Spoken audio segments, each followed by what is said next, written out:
你努力练习正念、视觉化、感恩的仪式，对宇宙说了许多愿望，也在心中一遍遍地重复：我值得，我丰盛，我正在显化我的理想人生。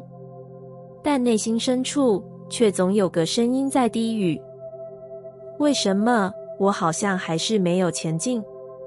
很多时候，显化失灵，不是因为你没够努力，而是因为你把太多真实的情绪藏起来了。你以为要显化高频的现实，就不能有低频的感受，于是你开始压抑悲伤，忽略失落，否定恐惧。但情绪从不会因为被忽略就消失，它只会藏进潜意识，变成你能量场里的背景噪音，默默地拖住你，拉扯你，让你在每一次想前进的时候，都感到莫名的沉重。显化是一场内外一致的创造，不是只有意图发出的那一刻重要，更是你内在频率是否对齐的累积。当你说我相信我值得拥有丰盛，但心里却悄悄地质疑，我真的可以吗？那股未被处理的怀疑，就会以各种形式投射在你的人生剧本里。也许是一笔迟迟未入账的收入，也许是一段无法靠近的亲密关系，也许是一份机会总在临门一脚时错过的工作。不是宇宙没给你，而是你内在的压抑阻挡了接收的通道。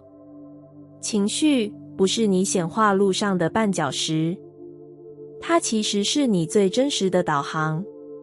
每一次悲伤的来访，都是在说，你还有一块自己没被理解。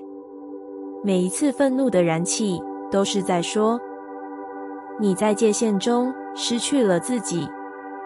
每一次焦虑的翻涌，都是在说，你正渴望安全，但无处可依。当你开始不再逃避这些讯号，而是坐下来与他们对话，你的能量场会发生奇妙的变化，不再紧缩，不再混乱，不再疲惫。你会开始感觉到松动，感觉到某种空间被打开，那是你在清理压抑，重新校准频率。真正高频的人，不是从不经历低潮，而是每当情绪来访时，都能勇敢地迎上去，拥抱它，穿越它，然后再一次成为更完整的自己。因为情绪被看见，能量才会流动。因为你不再假装没事，宇宙才知道你准备好接收。显化的关键不是你说了什么，而是你感受了什么。你是否真心相信，真心允许，真心准备好承接那个愿望的实现？你不需要当一个永远开心的人，你只需要成为一个真实的人。那个愿意感受的你，就是最强大的显化者。因为当情绪流动，能量流动，你的实相也会开始转动，不再是努力而不得，而是轻轻一想就如实降临。这就是诚实的活着，深深的感受自由的显化的力量。你不断的许愿，不断的练习显化，在每个深夜里对宇宙祈求，请给我想要的生活，请让我遇见对的人，请让事情赶快发生。但你越是渴望，就越是焦虑。你会紧盯每一个征兆，过度解读每一个延迟，把一切进展的缓慢都看作是失败的预兆。你说你相信显化，但其实你更害怕，如果没有发生怎么办？如果我还不够好怎么办？如果我永远等不到怎么办？焦虑的本质是对未知的抗拒。你害怕失控，害怕等待，害怕努力了却没有结果。于是你越来越用力，越来越紧张，却反而让显化的门越关越紧。恐惧的能量是收缩的，它让你变小，让你的世界变窄，让你的心紧缩，无法真正的接收。你可能开始怀疑吸引力法则是否有效，开始责怪自己显化无能，或干脆封闭希望，以免再一次失望。但宇宙不是在惩罚你，它只是等待你愿意松开那双紧抓不放的手。真正的转变发生在你终于放下控制的那一刻，不是放弃，而是放下执着。臣服不是认命，不是无畏，而是一种深层的信任，相信你不需要掌控全局，也能被生命引领到对的地方。那是一种能量上的转向，从我要它发生变成我允许它发生，从我一定要照我的方式变成我相信更大的智慧。你开始安静下来，不再天天检查结果。你开始活在当下，而不是焦急地等着未来发生。你学会用深呼吸代替恐慌，用感恩代替匮乏，用觉察代替过度思考。而就在你不再需要它马上实现的时候，它悄悄地来了。因为你的频率已经转变，你从恐惧中抽身，走进了爱与信任的场域。你不再试图显化，你成为了那个可以自然吸引的人。你的能量是开放的，是自由的，是磁性的，不是为了证明自己配的，而是因为你本来就值得。从焦虑到臣服，是显化最重要也最关键的旅程。它不是学习如何控制实相，而是记得你早已是共同创造的一部分。在每一次焦虑的起伏中，你都可以选择回到内在，问自己：我是否愿意相信宇宙正在为我安排更好的？这个问题不会立即让你放松，但它会让你的心门慢慢打开。当你不再以有没有发生来衡量显化的成功，而是以我是否信任来回应当下，你就已经走出了恐惧的场景，站在爱的起点。而从这里开始，一切都会变得不同。生活像是一场突如其来的风暴，你明明什么也没做错，却感觉一切都在崩塌，情绪反复，状态低落，连呼吸都变得沉重。你试着保持正向，却发现那只是另一种掩盖内心的疲惫、无力与空洞。你不再知道该相信什么，也不确定自己是不是走错了方向。在那样的时刻，即使是最亮的信念，也会显得遥远。但混乱从来不是惩罚，它是一种邀请，要你暂停、回望、重新选择。真正的低潮不是你失去了力量，而是你的能量正在呼唤你回来。因为你把太多的注意力给了外在的剧情，你在意谁理解你，谁支持你，谁背叛你。你让自己的状态被别人的情绪牵动，被环境的混乱主宰。那一刻，你把能量主权交了出去，把自己的心交给了他人决定的故事里。你不知不觉让外在定义了你的内在状态，但你可以拿回来，不是靠对抗，不是靠否定低潮，而是靠一个选择，选择重新回到自己。当你开始练习往内看，不是问他为什么这样对我，而是问我为什么把自己的感觉交给他来决定。当你愿意承认这一点，你就打开了一道门，一条回到自己能量中心的通道。你可以关掉社群，离开吵杂的资讯，静下来，只听听自己的呼吸，问自己，我现在最需要什么？不是外界能给的答案，而是你自己能允许的存在。在那份安静中，你会听见新的声音，你会知道，其实你早就拥有稳定的源头，只是你太久没回去了。找回能量主权，不是一瞬间的觉醒，而是一个个当下的选择。你选择不再为别人的情绪负责，你选择相信，即使在混乱中，你依然可以稳住自己。你不再等待状况变好才快乐，你学会在风暴中建立自己的中心，那是一种成熟的自由，不是外在无风无浪，而是你内在有海、有岸、有光。低潮教会你放下掌控，混乱教会你认出自己。当你不再急着摆脱这些状态，他们就不再有权利吞噬你，因为你已经记得，你永远都有选择的力量。你可以重新回到内在，重建你与能量之间的连结。当你这样活着，你就不再只是环境的反应，而是生命的创造者。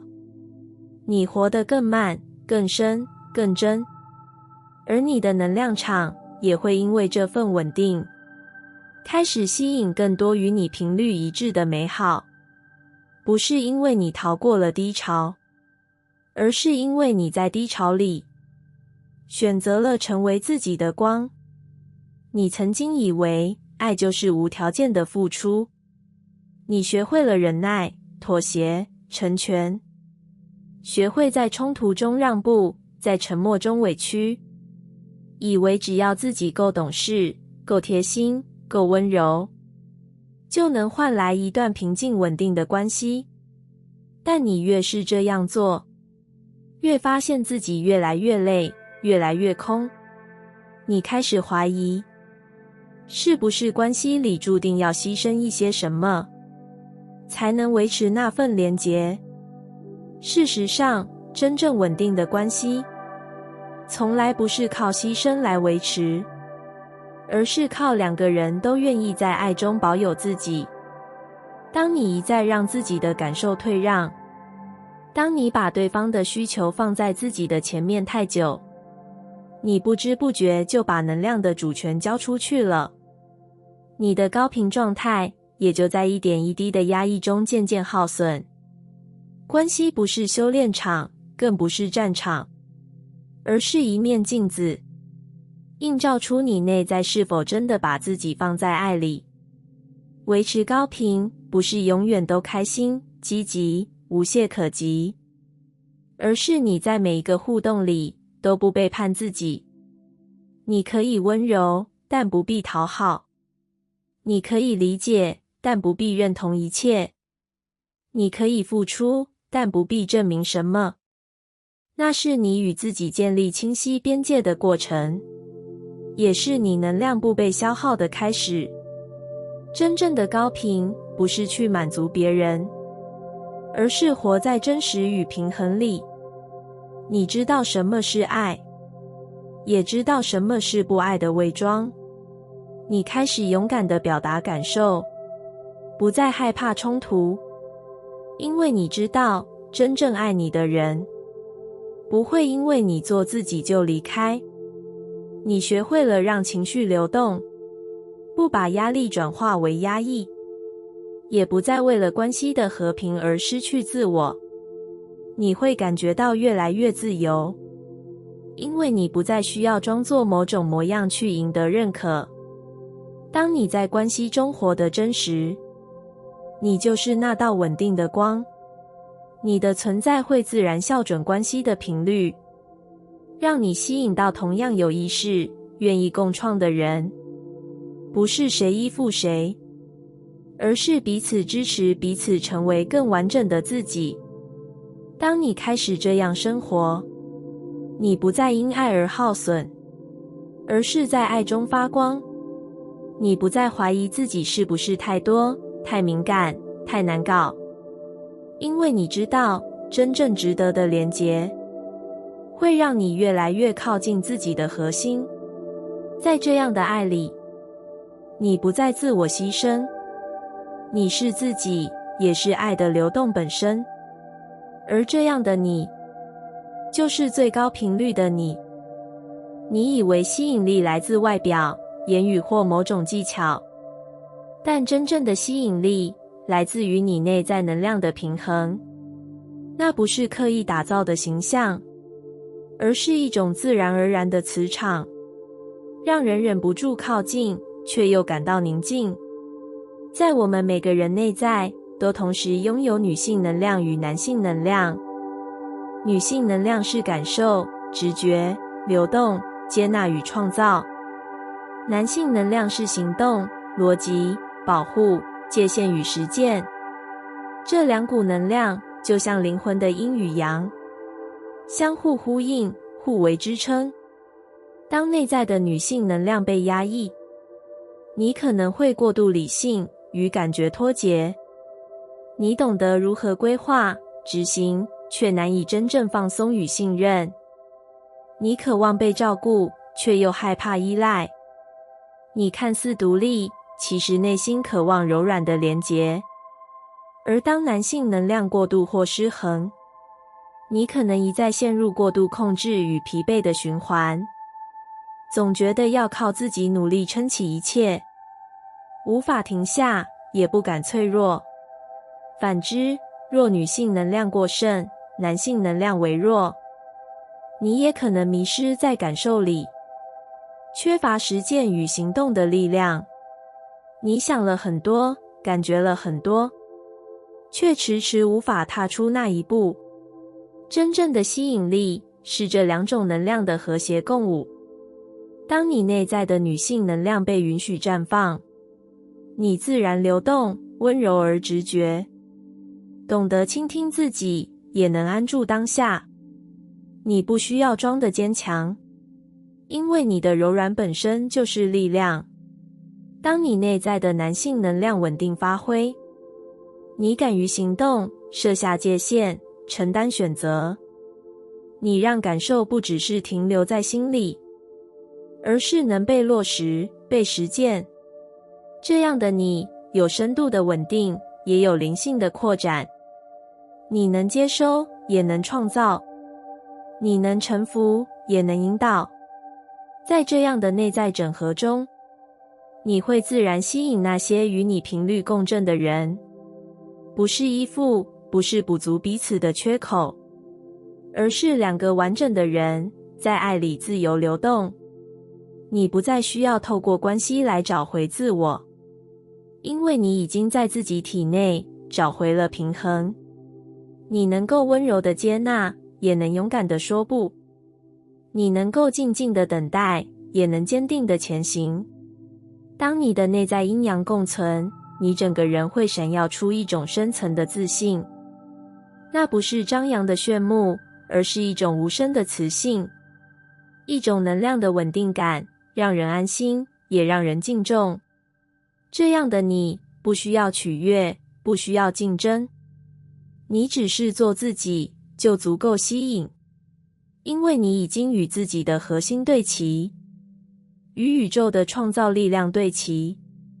真正的爱总是在这样的整合中悄悄降临，那不再是寻找，而是自然的相遇。你会知道，那不是巧合，而是你与自己和解之后的必然结果。感谢你听完我的影片。如果你觉得影片有帮助到你，欢迎点赞并订阅我的频道，让我可以持续与你分享。也可以在评论中留下你的想法和经验，或是将影片分享给你的亲友。再次感谢你的收听，我们下次再见。